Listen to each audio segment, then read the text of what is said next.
fono amigos! É muito bom estar de volta para mais uma temporada do Vozeando. Eu me chamo Mayara Lins e, juntamente com a Kira, faço parte da monitoria de voz do Departamento de Fonoaudiologia da Universidade Federal do Rio Grande do Norte. Este projeto super especial é orientado pela professora doutora Larissa Siqueira. Neste primeiro episódio da nossa segunda temporada, estamos recebendo uma convidada muito importante, que é referência na fonoaudiologia, para falarmos sobre disfonias comportamentais e o uso da eletroestimulação. A nossa convidada de hoje é a professora doutora Kelly Cristina Alves Silvério. Ela é docente associada do Departamento de Fonoaudiologia da Faculdade de Odontologia de Bauru, USP. Atua na graduação e no programa de pós-graduação em fonoaudiologia da FOB USP desde 2010. Além disso, tem experiência na área de voz e na área de motricidade orofacial, atuando principalmente nos seguintes temas: avaliação, diagnóstico e recursos terapêuticos em voz, avanços tecnológicos em voz, disfonias comportamentais e estimulação elétrica em voz.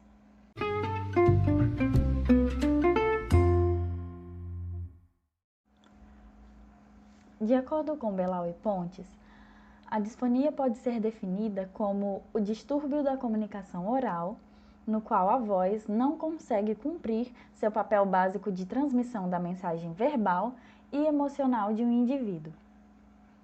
Em sala de aula, nós estudamos que, no caso das disfonias comportamentais, o comportamento vocal inadequado apresenta ligação direta com a dificuldade na produção da voz. Este mau comportamento, inclusive, pode estar associado à tensão muscular. Aperto, nó na garganta, uso vocal excessivo, queixas de tensão na musculatura da face e pescoço são sintomas comuns apresentados por indivíduos com disfonias comportamentais. Podemos dizer que a tensão muscular é um importante fator associado ao desenvolvimento de disfonias comportamentais. Tradicionalmente, as disfonias são tratadas por terapia fonoaudiológica. Nas últimas 2 décadas, o que vem acontecido é que, graças aos avanços tecnológicos, a estimulação elétrica tem recebido mais espaço e tem sido alvo de interesse fonoaudiológico na área da voz.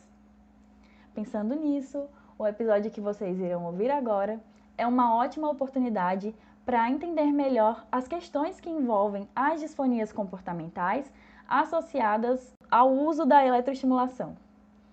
Este é um assunto que gera dúvidas e desperta muito o interesse de nós, alunos. Aproveitem!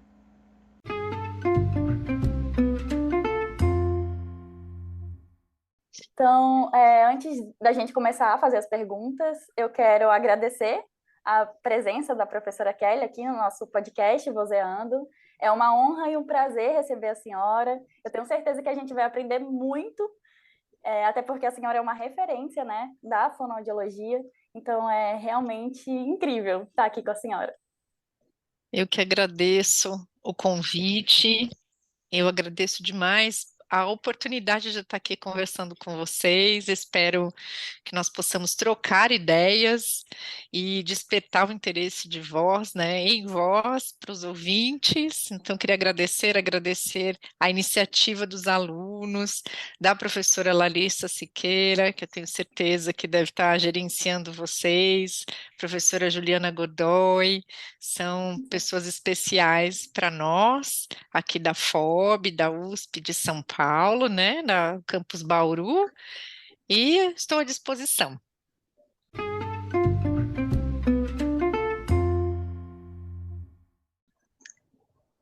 Então, vamos lá dar início às nossas perguntas, ao nosso papo, né?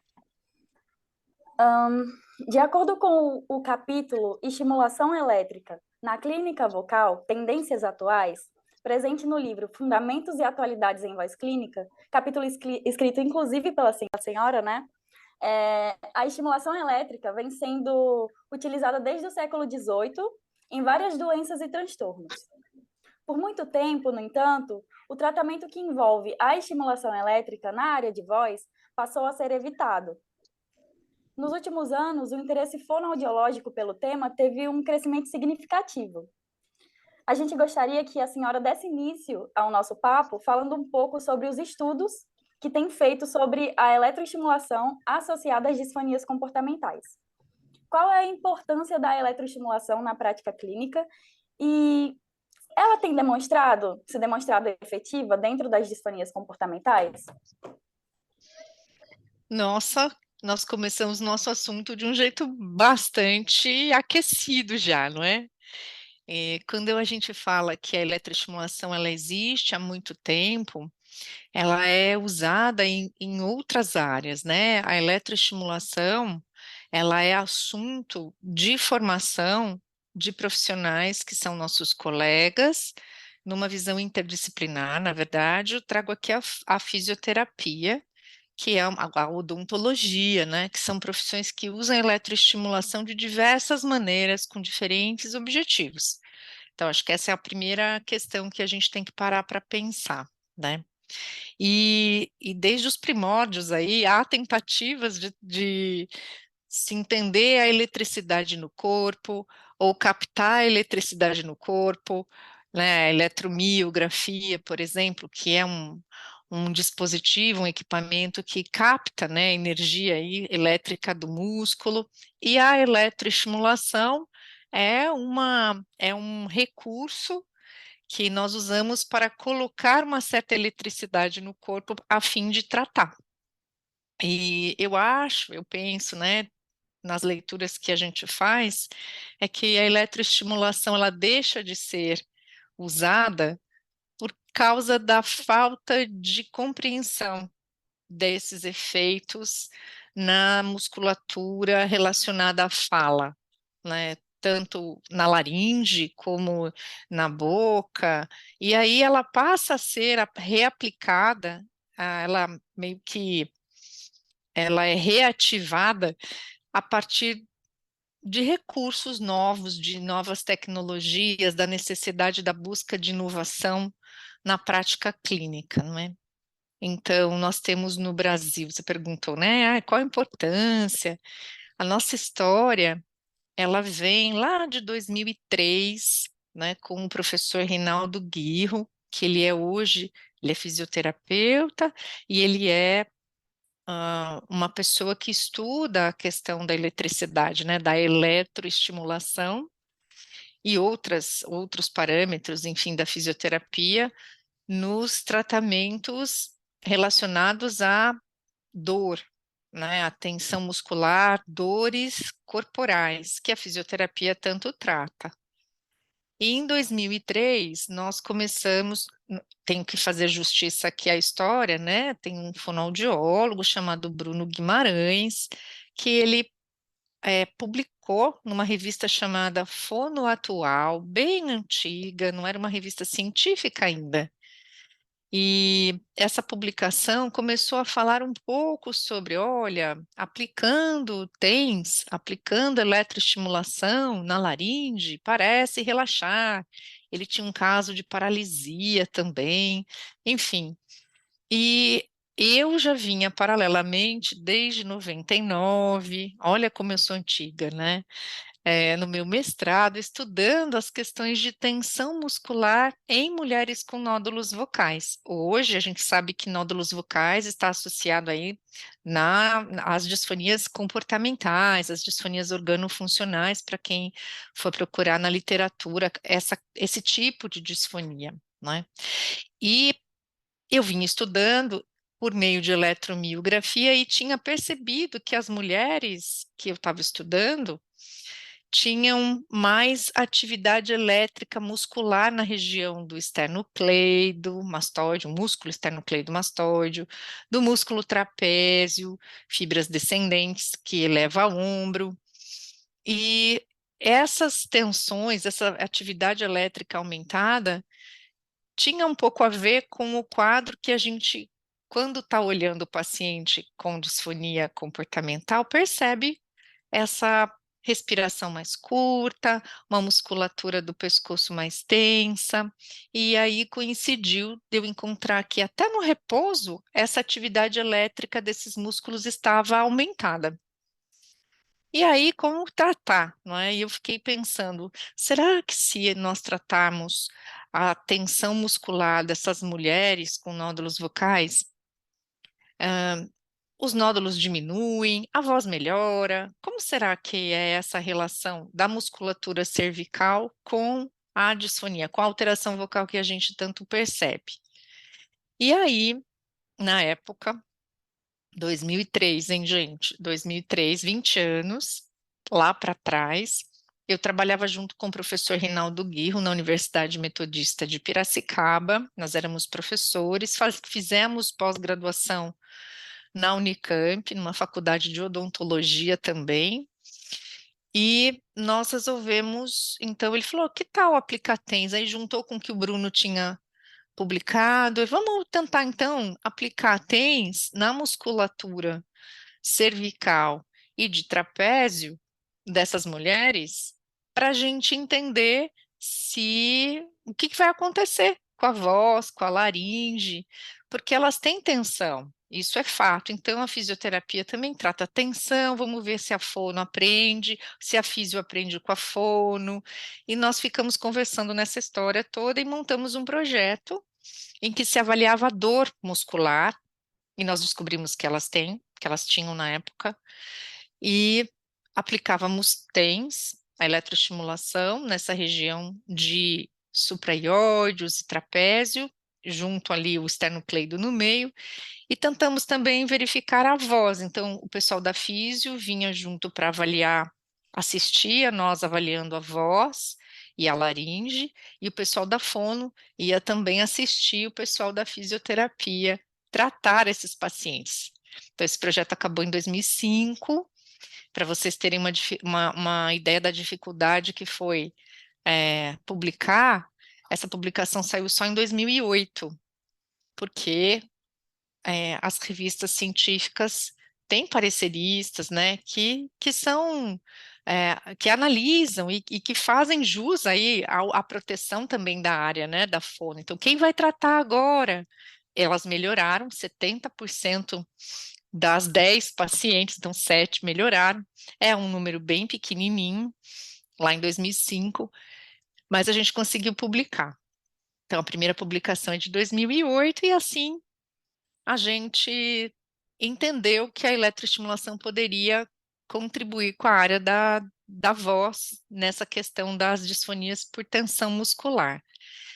E aí, o professor Rinaldo Guirro foi para o USP de Ribeirão Preto, eu vim para cá. Só em 2010 nós resolvemos retomar esse projeto, porque ele ficou parado um tempo. E aí nós começamos a retomar, e aí pegou, realmente a gente fez uma linha de pesquisa muito forte com a participação da professora Larissa Siqueira, na sua formação, no seu doutorado, né, agora no seu pós-doutorado. Então é um eixo de estudo muito importante para nós. E nós acabamos sendo, modéstia à parte, né, referência nesse assunto na área aí da fonoaudiologia. Certo, eu fiquei muito encantada aqui e saber como tudo aconteceu, acho que é muito maravilhoso. Mas dando prosseguimento, agora a gente queria que a senhora falasse um pouco sobre como funciona a seleção dos parâmetros no aparelho de eletroestimulação. E além disso, a gente também quer saber por que ainda existem fonoaudiólogos que têm uma resistência e um receio com a adoção da eletroestimulação na prática clínica. Tá. Então, eu acho que a primeira questão aí, né, dos parâmetros, nós temos que entender que a eletroestimulação, ela vem de um equipamento que vai gerar corrente elétrica e que nós precisamos ter um objetivo muito claro na terapia de voz para aplicar essa eletroestimulação. Eu estou falando só da eletroestimulação por tensão muscular. Se você pensar na eletroestimulação para as paralisias laríngeas, a eletroestimulação para a disfagia, né, que é a alteração da deglutição, tem outras, outros tipos de corrente. E o que é importante a gente saber é que o objetivo do terapeuta é que precisa estar claro. O que nós vemos, e que talvez tenha a ver com a sua segunda pergunta, né, Akira, que é assim: tem muito fonoaudiólogo resistente, mas também tem muito fonoaudiólogo usando, sem saber exatamente para que ele está usando a corrente elétrica. Então, vamos voltar nos parâmetros e depois a gente discute até um pouquinho essa questão do uso. Eu preciso escolher a corrente dependendo do objetivo. Então, vamos lá. Para as tensões musculares, que tem o quadro de dor presente por tensão, eu quero relaxar a musculatura. A TENS, a eletroestimulação, ela passa a ser um recurso coadjuvante, ou que acelera, ou que, não sei se acelera, mas que ajuda, é mais um recurso de ajuda para a terapia vocal acontecer. Então, se eu tenho o propósito de relaxar a musculatura, de diminuir a dor muscular, eu vou escolher parâmetros e eu sempre vou combinar parâmetros de frequência, de largura de pulso e de intensidade do sinal que eu vou aplicar neste músculo. Então, falando de TENS, né, de estimulação elétrica nervosa transcutânea, eu aplico eletrodos na pele, com gel eletrocondutor, na pele, mas com intenção de movimentar músculos que têm inervação. E esta combinação de parâmetros, no nosso caso, a gente usa, né, baixa frequência, 10 Hz, e o equipamento ele tem uma capacidade, um leque de escolhas, né? A frequência ela pode variar aí de, sei lá, 5 a 150, 200 Hz. Eu escolho aquilo que eu quero, até mais, né? A largura de pulso, ela também pode variar de 50 microsegundos até 400, 500, 600 microsegundos. Então, qual é importante o fonoaudiólogo entender qual é a combinação, né? O que que eu elejo e qual que é o sinal, qual é o efeito naquele músculo que eu quero atingir nessa combinação de parâmetro. Então, a gente usa para relaxamento, né? Na verdade, é uma grande ativação que leva ao relaxamento, talvez leve até à fadiga muscular, que a gente ainda não tem certeza do que provoca. Olha só, né? Há 20 anos a gente vem estudando e a gente ainda não tem certeza daquilo que nós estamos aplicando no sentido de, será que eu relaxo tanto que a pessoa fica cansada de ficar relaxada? Ou seja, eu contraí tanto essa musculatura que ela ficou em fadiga e esse cansaço é gostoso? Sabe aquele cansaço bom, né?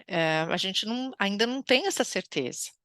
Então, nós usamos a combinação de 10 Hz, 200 microsegundos, e a intensidade do estímulo, ela é no limiar motor, ou seja, eu preciso ver o músculo contraindo para eu poder entender que aquela intensidade é suficiente para aquilo que eu quero fazer. E o campo de estimulação também, que é muito importante.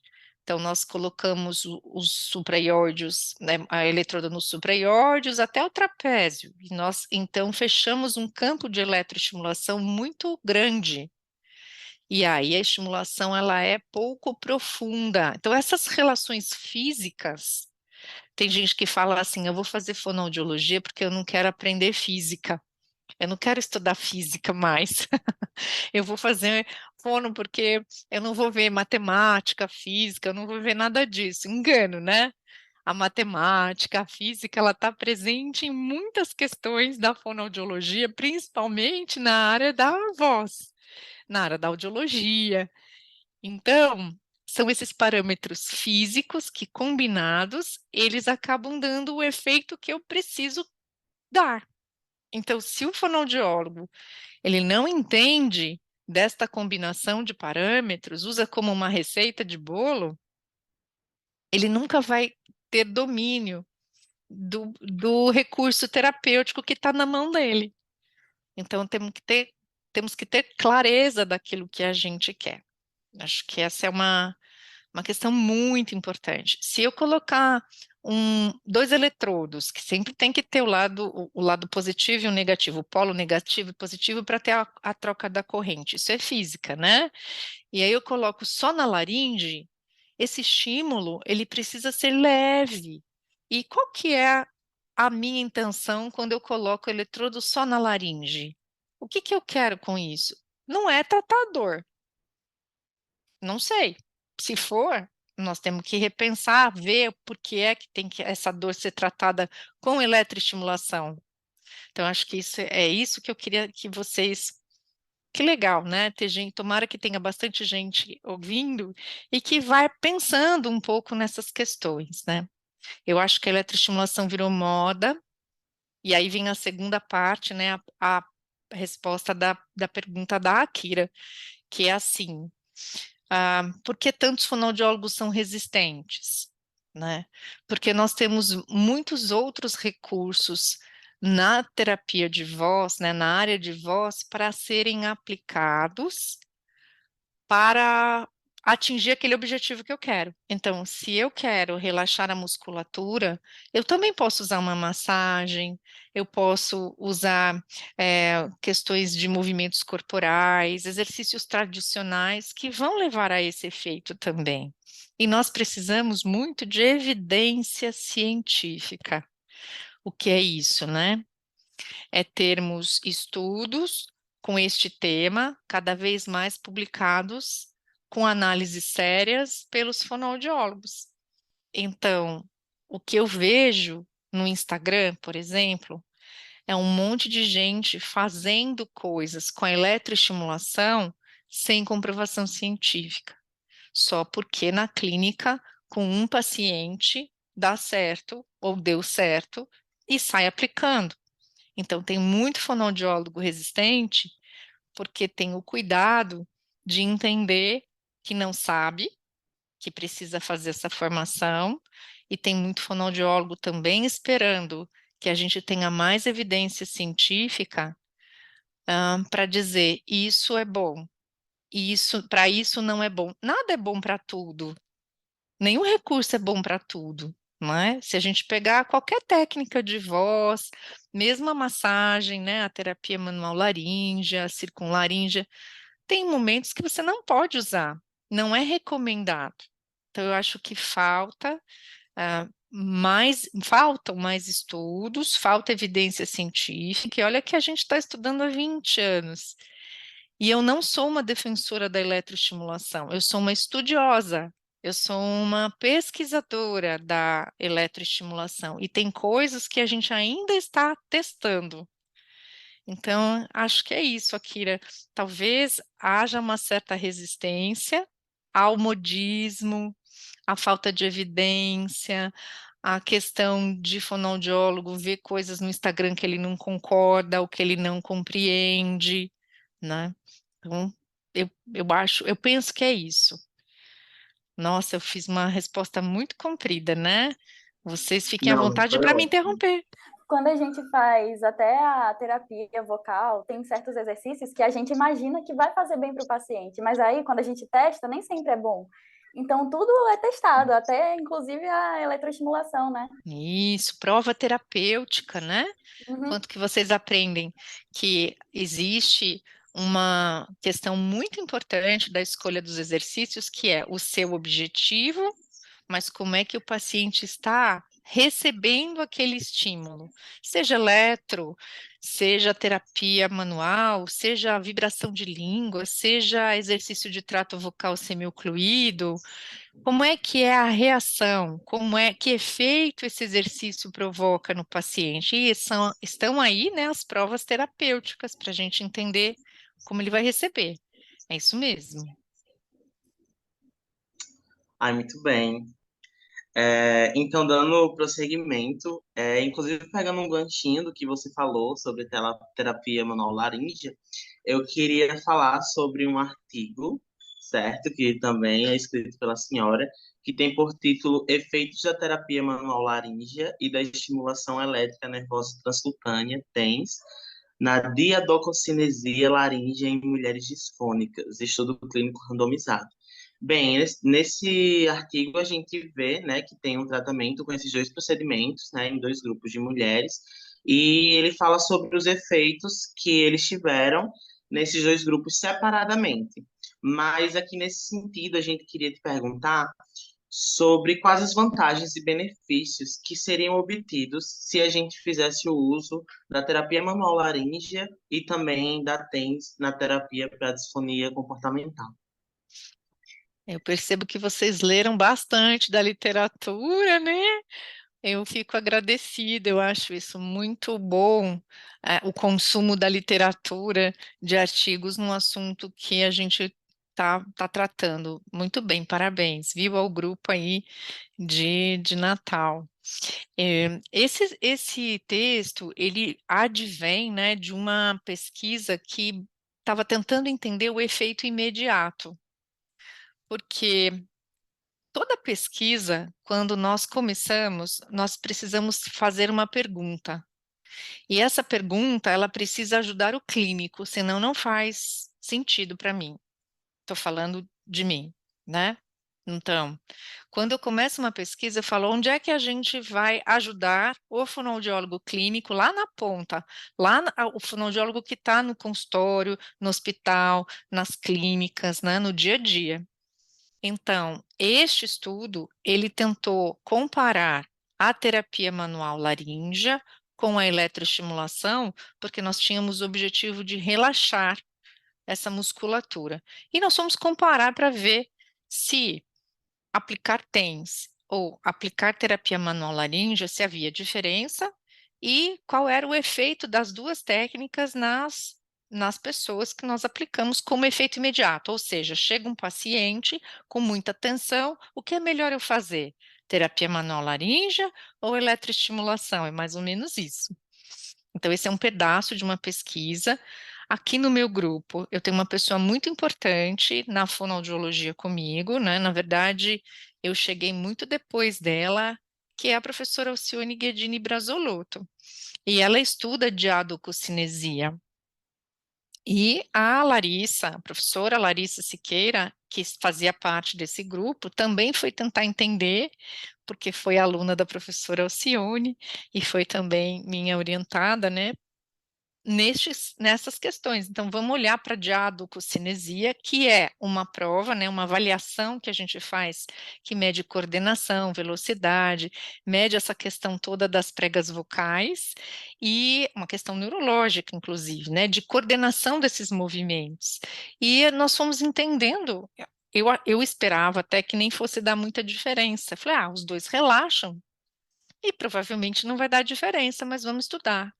Para minha surpresa, a terapia manual laríngea se saiu até melhor em alguns aspectos, que eu não estou lembrando agora, assim, exatamente quais, mas sim, ela se saiu melhor em alguns aspectos do que a eletroestimulação.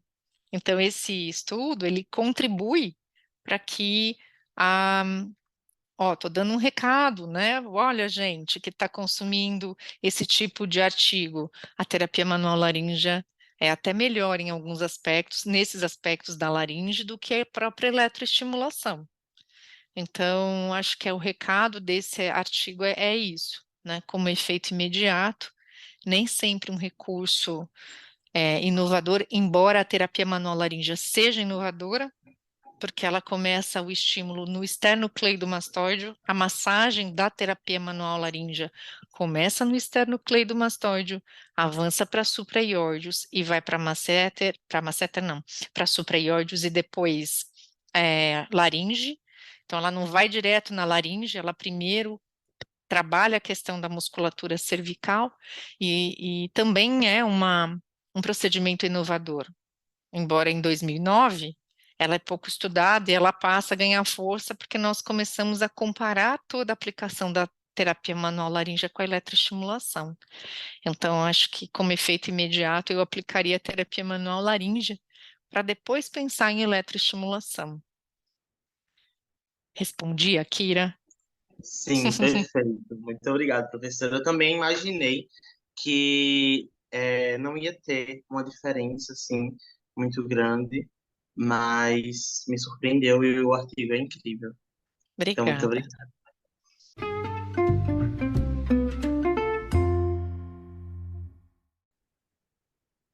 Certo, vamos para a próxima pergunta. Como a gente já discutiu aqui, o estudo dos parâmetros a serem selecionados no aparelho de eletroestimulação e o entendimento sobre a fisiologia são fundamentais no que diz respeito ao sucesso dos objetivos terapêuticos pensados pelo fonoaudiólogo. Isto porque, afinal, a gente não é mero apertador de botão, né? Sem dúvida. Assim espero, né? E quanto à resposta do paciente, em uma escala de 0 a 10, o quão importante é a resposta do paciente ao tratamento que envolve a eletroestimulação? Olha, Maiara, 10 para mim. Nós temos toda a nossa atenção voltada ao bem-estar do paciente, à melhora da qualidade de vida dele, é o que importa. A melhora da comunicação, a melhora do uso da voz, a melhora de hábitos, a melhora do aspecto da musculatura. Se o paciente não se sente bem, ou se ele tem medo, né, da eletroestimulação, vou levar um choque, o que que você vai colocar? Fica vermelha a região. É, não é recomendado. E, aliás, há muitas outras contraindicações que as pessoas se esquecem, né? Uso de marca-passo, alteração de pressão arterial, cirurgia, cicatrizes, questões relacionadas à tireoide.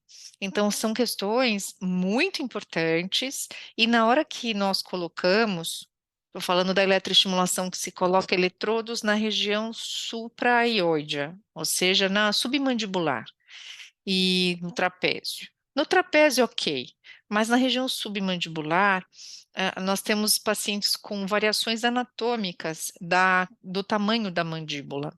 E muitas vezes o eletrodo está grande para aquele tamanho de mandíbula. E se ele encosta, a gente encosta muito no tecido ósseo, também dá um desconforto muito grande na hora de fazer eletroestimulação. Então, eu acho que o conforto do paciente, toda a eletroestimulação, ela deve ser confortável, mesmo que forte, no limiar motor, forte intensidade, o paciente tem que se sentir bem, relaxado, sentir que gosta, e não porque, tá todo mundo usando. Tem gente que cobra até um preço maior porque vai passar a fazer eletroestimulação como se aquilo fosse algo muito mais importante do que a nossa terapia tradicional. Então, nós temos que tomar cuidado e ter coerência, né? E sempre sim procurar o bem-estar do paciente, sem dúvida. Eu tive até agora uma nostalgia da primeira temporada do nosso podcast Vozeando. A gente entrevistou uma orientanda da senhora, que foi a professora Angélica. Ela falou sobre terapia vocal indireta e ela chegou a Que lindo. comentar que a senhora faz uma analogia com os pacientes disfônicos que chegam na clínica. Eles chegam na clínica com a disfonia embalada em um presente, com uma fita vermelha. Aí eles falam: aqui, o meu problema para você. E ao invés de você pegar o presente para você, você tem que falar para o paciente: olha, o presente também é seu, você também tem que cuidar. Então, o tratamento com as disfonias comportamentais envolvem exercícios, envolvem a eletroestimulação, pode envolver a terapia manual laríngea, mas também envolve o paciente, que é o foco de tudo. Envolve mudança de comportamento, coisa que a eletroestimulação não faz e nem a terapia manual. Mudança de comportamento, mudança de hábito. Eu diria, eu ouso dizer que se você não provocar a mudança de hábitos nocivos à saúde vocal, né, ao bom funcionamento da voz, da laringe, da respiração, se você não provocar mudanças de hábito, você não tem sucesso na sua terapia. Ele pode melhorar enquanto estiver com você, mas ele não consegue viver sem o fonoaudiólogo. Então, que orgulho que eu tenho dessa pessoa, né, Angélica Antonetti, que hoje é doutoranda aqui, já também teve experiência docente, quem sabe já já ela também vira uma professora em alguma universidade, mas é importante dizer que foi resultado do mestrado da Angélica, essa questão da terapia vocal indireta, com não só mudança de hábito, mas também uso de ferramentas motivacionais, com atenção voltada ao paciente, não é? Para que a gente possa entender que esta mudança, esse pacotinho aí, né, que a gente brinca, eu brinco com todos eles mesmo, todos os alunos, que é essa coisa que o pacotinho é do paciente, né? Ele que tem que desembrulhar, ele que tem que olhar para aquele quadro, para a disfonia, para a voz, e não simplesmente dizer eu estou aqui para tratar a minha voz, mas é o fonoaudiólogo que vai tratar e depois eu não faço nada. Não é assim, não é? A chance de sucesso é muito menor se você aceita o pacotinho para você e cuida só você, sem responsabilizá-lo pela melhora do quadro, né? E assim, essa analogia é maravilhosa. Eu levo para minha vida assim, profissional, desde que eu ouvi a professora Angélica falando. Eu achei genial. Eu fico feliz, muito feliz. Bem, professor, então a gente vai se encaminhar agora. Temos mais uma pergunta e a gente quer saber agora um pouco sobre alguns cuidados, né? Porque na nossa atuação como fonoaudiólogos, a gente tem que ter alguns cuidados com o nosso paciente, né? Principalmente na clínica, e a gente sabe que existem cuidados específicos. E com o uso da eletroestimulação, na terapia fonoaudiológica, a gente sabe que não é diferente. Então, a gente gostaria que a senhora pudesse falar um pouco sobre os cuidados e precauções que devem ser tomados para executar a terapia com estimulação elétrica na clínica vocal. Certo, acho que uma anamnese muito bem feita é fundamental em qualquer área, não é diferente na área de voz.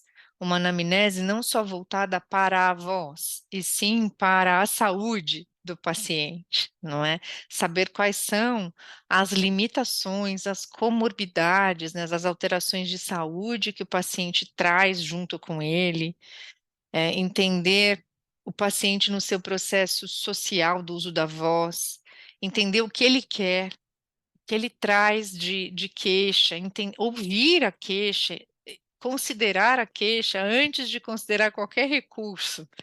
Então, acho que essa é uma questão fundamental, um cuidado que nós devemos ter para que a avaliação clínica seja a melhor possível. E olha, a gente está aqui, não tem acústica, não tem isso, não tem aquilo. Nós conseguimos fazer, por meio de uma boa anamnese, uma boa conversa com o paciente, nós conseguimos perceber muitas coisas e sim entender onde está a indicação ou não indicação, ou a contraindicação do uso da eletroestimulação. Então, esse cuidado é ouvir, ter uma escuta ativa, né? Quando você tem um paciente que traz um problema de voz, qualquer área, mas de voz a gente aqui está falando da área clínica.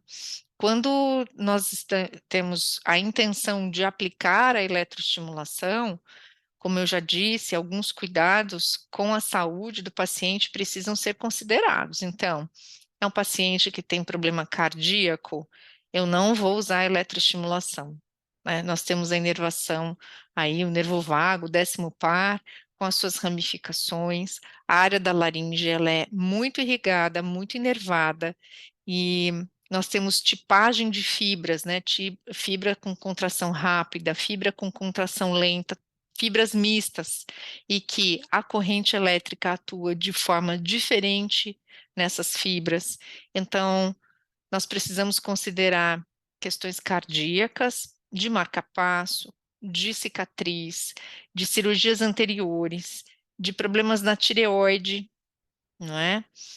É, às vezes o paciente tem um problema na tireoide e não sabe.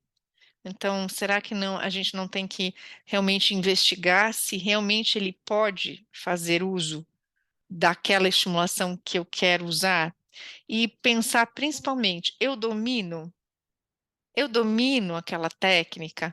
Nós devemos usar a técnica quando nós dominamos a técnica, não importa se eu vou colocar eletroestimulação, se eu vou dar exercício mais tradicional, se eu vou usar vaporização, se eu vou usar um sopro sonorizado num canudo, eu domino?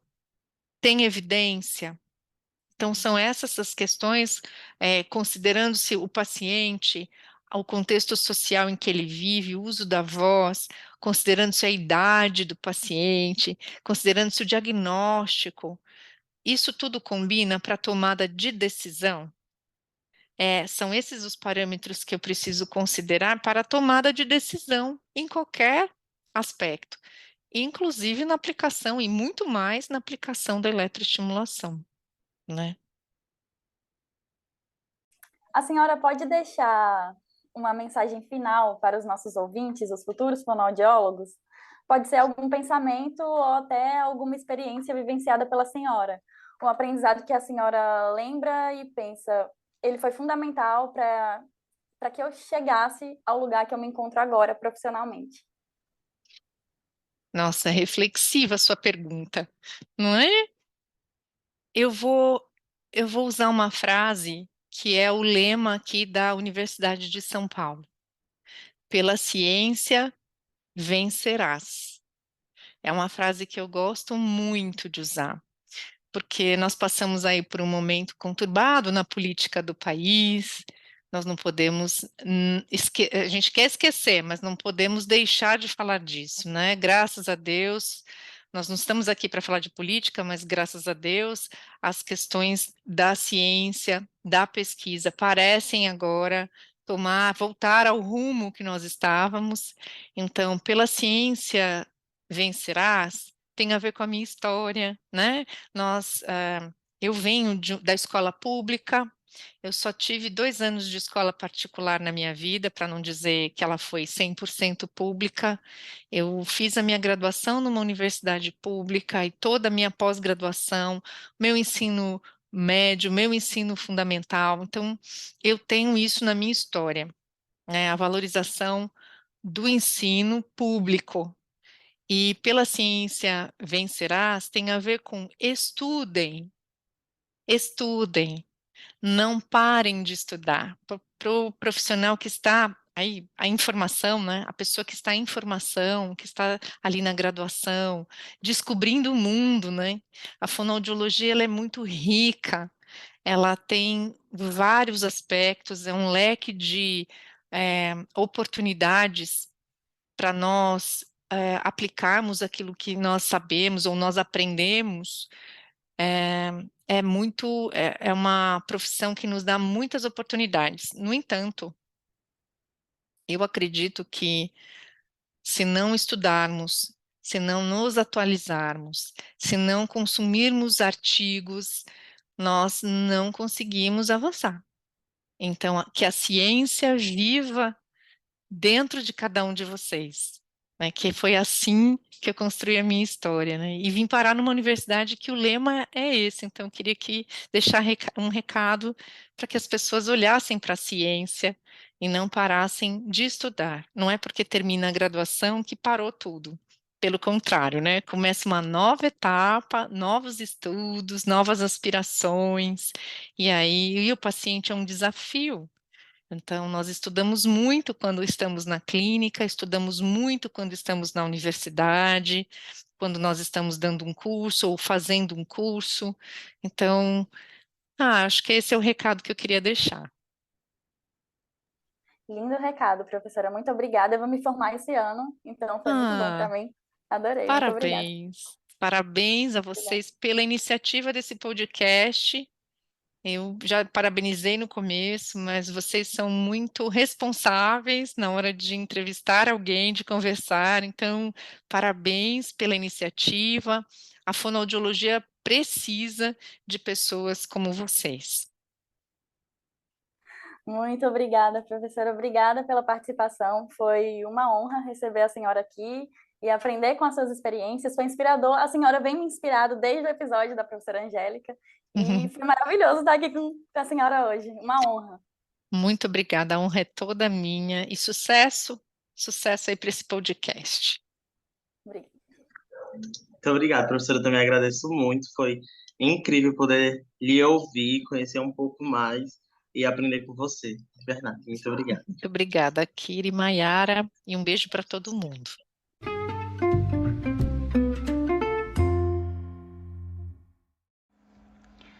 Bom, acredito que depois desse episódio nós conseguimos entender melhor sobre as questões que envolvem as disfonias comportamentais associadas ao uso da eletroestimulação.